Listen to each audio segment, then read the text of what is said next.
বাংলা বলছি চ্যানেলটি সাবস্ক্রাইব করুন এবং সমস্ত অনুষ্ঠানের আপডেট পেতে বেল আইকনটি অন করুন।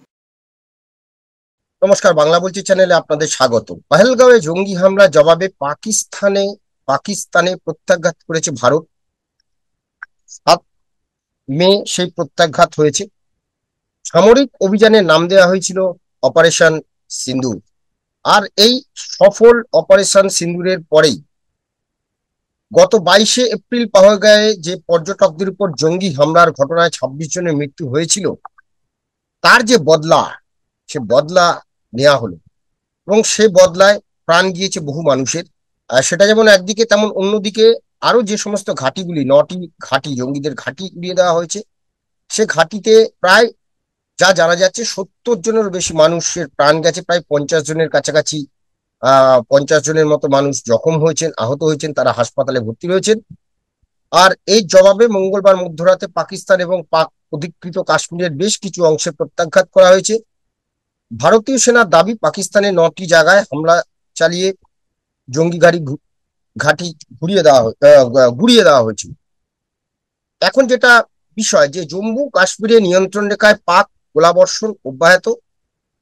একজন জওয়ান নিহত হয়েছেন এবং পাল্টা জবাব দিয়েছে ভারত। সজাগ দৃষ্টি নয়াদিল্লি। আর ইতিমধ্যেই আজ সকালবেলা পরপর বিস্ফোরণে কেঁপে উঠেছে পাকিস্তানের লাহোর, এবং যা জানা যাচ্ছে যে তিনটি বিমানবন্দর বন্ধ করে দেওয়া হয়েছে।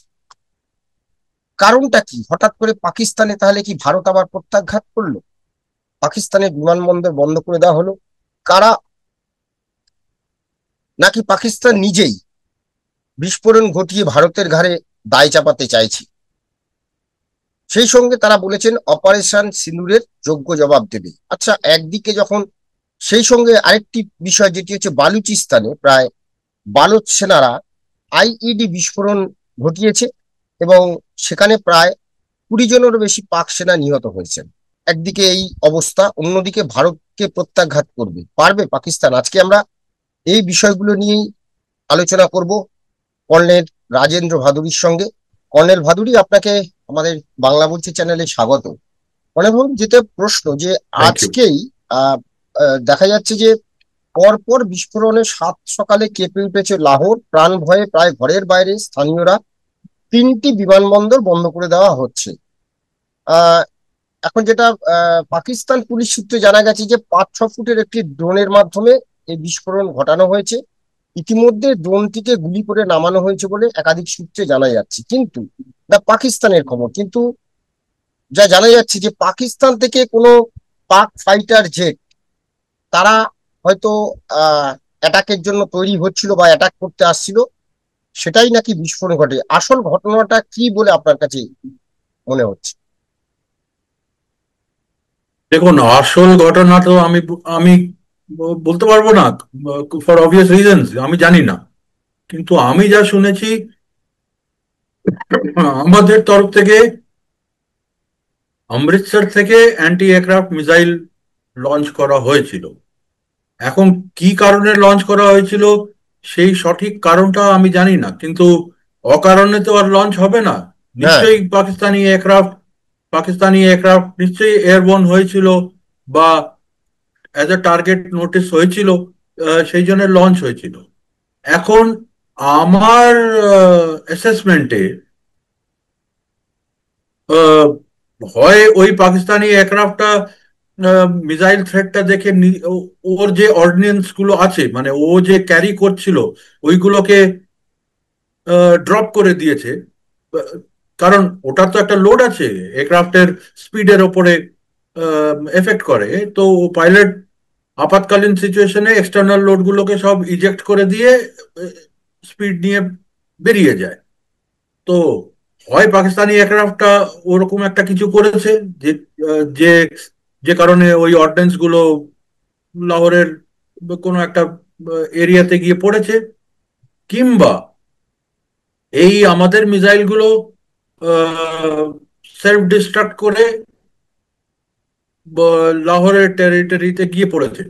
আফটার মিসাইল লঞ্চ করার পরে এয়ারক্রাফটকে না হিট করলে তো কোথাও তো গিয়ে পড়বে। তো আমার হিসেবে অমৃতসর থেকে লঞ্চ করলে লাহোর এর ওখানে গিয়ে পড়েছে। এটা এটা আমার বিশ্লেষণ, এটা আমি যা বুঝতে পেরেছি খবরগুলো দেখে শুনে অ্যানালাইজ করে। এই জায়গাটা থেকে প্রশ্ন যে মঙ্গলবার দুপুরে পাকিস্তানের প্রধানমন্ত্রী শাহবাজ শরীফের উপস্থিতিতে জাতীয় নিরাপত্তা কমিটি বৈঠকে বসে এবং সেখানেও সেনাকে নাকি পূর্ণ ক্ষমতা দেওয়া হয়েছে। রাষ্ট্রপুঞ্জ সনদের 51 অনুচ্ছেদ উদ্ধৃত করে পাক এনএসসি বলেছে, নিরপরাধ পাকিস্তানিদের প্রাণহানি এবং সার্বভৌমত্ব লঙ্ঘনের প্রতিশোধ নেওয়া এবং আত্মরক্ষা অধিকার রয়েছে। অন্যদিকে আমাদের আহ আহ, ঝামেলা চায় না ভারত, পাকিস্তান যদি অশান্তি বাধায় প্রত্যাঘাত হবেই জানিয়েছেন অজিত ডোভাল। তো এই জায়গাটা থেকে প্রশ্ন, পাকিস্তান কি কোথাও, যেখানে ভারত কোথাও সীমানা লঙ্ঘন করেনি, এই আক্রমণে জঙ্গি নিকেশ করেছে, কিন্তু তারপরেও পাকিস্তান বলছে নিরপরাধ নিরীহ মানুষের প্রাণ গেছে এবং সেটা একটা নিরাপত্তা পরিষদে দেখানোর চেষ্টা করছে। এই জায়গা থেকে প্রশ্ন, পাকিস্তান কি প্রত্যাঘাত করতে পারে বা কি দেখানোর চেষ্টা করছে সারা বিশ্বকে?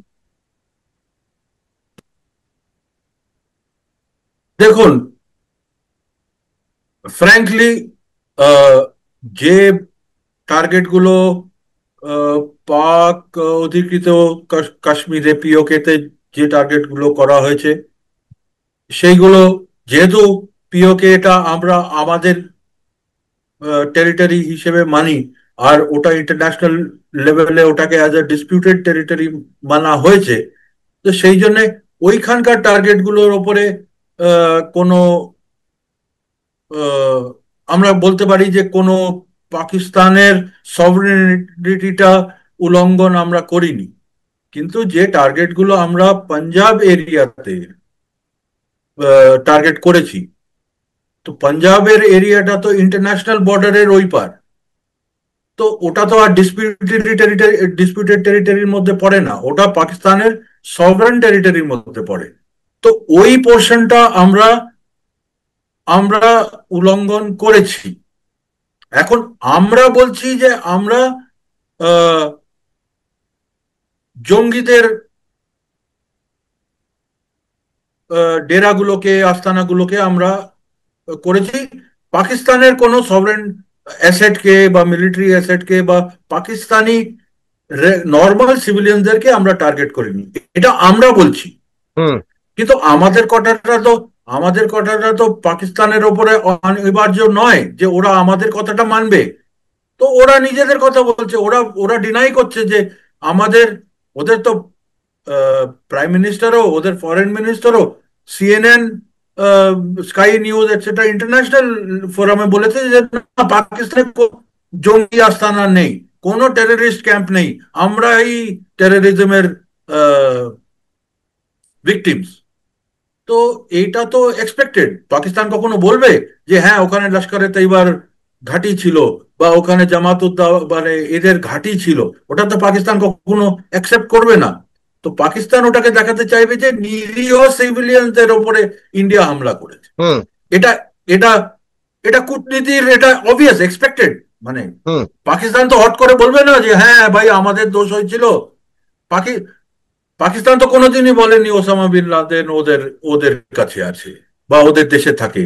ওসামা বিন লাদেন এত বড় মানে ইন্টারন্যাশনাল ফেমাস লোক ছিল, সে টেররিস্ট ছিল জঙ্গি ছিল কিনা সেটার মধ্যে যাচ্ছি না, কিন্তু অ্যাজ আ পার্সোনালিটি তো ওয়ার্ল্ড ওয়ার্ল্ড নোন ছিল। ওর ছবি তো ইন্টারনেটে বা যে কোনো জায়গায় পাবলিক ডোমেনে খুব চর্চিত আর আর প্রচলিত ছিল। ওই লোকটা পাকিস্তানে আছে আর পাকিস্তান অথরিটিজ জানেন না, এটা তো হতে পারে না। হুম। মানে এটা তো কেউ বিশ্বাস করবে না। কিন্তু পাকিস্তান তো চিরকাল ডিনাই করে এসেছিল যে আমাদের কাছে বা আমাদের দেশে ওসামা বিন লাদেন নেই। কিন্তু আমেরিকান আর্মির সিল টিম তো গিয়ে ওসামা বিন লাদেনকে অ্যাবোটাবাদ গিয়ে খুন করে ওকে ওকে নিয়ে গেল, তো ওকে অ্যাসাসিনেট করে ওর বডিটা নিয়ে গেল। তো তো ওসামা বিন লাদেন তো অ্যাবোটাবাদে ছিল, তো মানে এটাতে তো কোনো ডাউট নেই। তো সেরকমই এইখানে এইখানে এটাকে ওরা ডিনাই করবে এটা জানা আছে। এখন এইটাকে অজুহাত নিয়ে ওরা বলছে যে ইন্ডিয়া আমাদের সার্বভৌমত্বের উপরে হামলা করেছে, তো সেই জন্য আমরা সেটার জবাব দেব। দেখ, ওদের ওদের ইচ্ছে, ওরা যদি যুদ্ধ বাঁধাতে চায় বা এটাকে এসকেলেট করতে চায়, ওটা ওদের মর্জি। আমরা থোড়ি বলবো কি না না তুই এটা করিস না, কর তোদের যা ইচ্ছে, আমরা তখন দেখে নেব। আর আরেকটি বিষয় যেটি খবর পাওয়া যাচ্ছে যে বালুচিস্তানে বালোচ সেনারা আইইডি বিস্ফোরণ ঘটায় এবং প্রায় 20 জনেরও বেশি পাক সেনা তাতে নিহত হয়েছেন। একদিকে ভারতের প্রত্যাঘাত, অন্যদিকে বালুচিস্তান। আরেকদিকে যদি দেখি যে আহ, আহ, এই এই এই জায়গাটা থেকে আহ, পাকিস্তানের মানে এই যে সাঁড়াশি একটা আক্রমণ, তারপরেও মনে হয় যে পাকিস্তান আর ভারতের বিরুদ্ধে কোনো রকম প্রত্যাঘাত বা কিছু করবে। দেখুন, আপনি আপনি দুটো ইস্যুকে মানে মিক্স আপ করে দিচ্ছেন। বলোচ সিচুয়েশনটা হচ্ছে পাকিস্তানের ইন্টারনাল প্রবলেম, ওটা ইন্টারনাল ইনসার্জেন্সি। আমাদের যেমন কাশ্মীরে ইনসার্জেন্সি চলছে বা নর্থ ইস্টে জঙ্গিদের সঙ্গে ইনসার্জেন্সি চলছে, সেরকম ইনসার্জেন্সি ওটা পাকিস্তানের। পাকিস্তানের শুধু বালুচিস্তানে ইনসার্জেন্সি নেই, পাকিস্তানের খাইবার পখতুনখোয়াতেও ইনসার্জেন্সি আছে। পাকিস্তানের ফাটা, যেটা যেটা ওয়াজিরিস্তান আর হাজারা এজেন্সি, ওইখানেও ওদের ইনসার্জেন্সি চলছে। তো কাউন্টার ইনসার্জেন্সি একটা ইন্টারনাল ইস্যু, আর ইন্ডিয়ার সঙ্গে যুদ্ধ আর একটা ইন্টারনাল ইস্যু। হুম। যে এই বলোচ ইনসার্জেন্সিটা তো নতুন নয়, হুম। এটা এটা 1950-52 সালের থেকে চলছে। তো ট্রুপস টু টাস্ক বলে একটা হয়, মানে কি আমাদের রিকোয়ারমেন্ট সেটার হিসেবে আমরা ট্রুপস অ্যালট করি। তো যে ট্রুপস ওরা কাউন্টার ইনসার্জেন্সিতে ইয়ার মার্ক করে রেখেছে, অ্যালট করে রেখেছে, ওইটা কাউন্টার ইনসার্জেন্সিকে কাউন্টার করবার জন্য ওখানেই থাকবে। আর ইন্ডিয়ার সঙ্গে যুদ্ধের জন্য ট্রুপ টু টাস্ক আলাদা করে ওরা অ্যালট করবে। এখন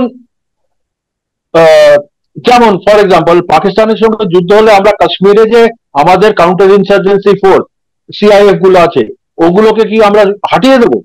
হাঁটাবো না তো, ওরা তো নিজের জায়গায় নিজের টাস্ক করতে থাকবে। তো পাকিস্তানেও সেই সিচুয়েশন। এখন এটা আমি মানে এটা আমাদেরকে মানতে হবে যে আজকের ডেটে কাশ্মীরে ইনসার্জেন্সি লেভেল যা আছে তার চেয়ে 10 গুণ বেশি বালুচিস্তানে ইনসার্জেন্সি লেভেল, যেটা পাকিস্তান আর্মি ফেস করছে। তো ফুল ফ্লেজেড ওয়ারে কাশ্মীরে যদি এই ইনসার্জেন্ট এই টেররিস্ট গুলো এই পেহেলগাম অ্যাটাক টাইপ আবার যদি সক্রিয় হয়ে যায়, তো আমাদের আমাদের যা ফোর্স লেভেল আছে হুম। ওটাতে আমাদের পাকিস্তানের সঙ্গে আহ, যুদ্ধতে যে কনসেন্ট্রেশনটা সেইটা ডাইভার্ট হবে না। কিন্তু পাকিস্তানের ক্ষেত্রে কিন্তু সেটা হবে না।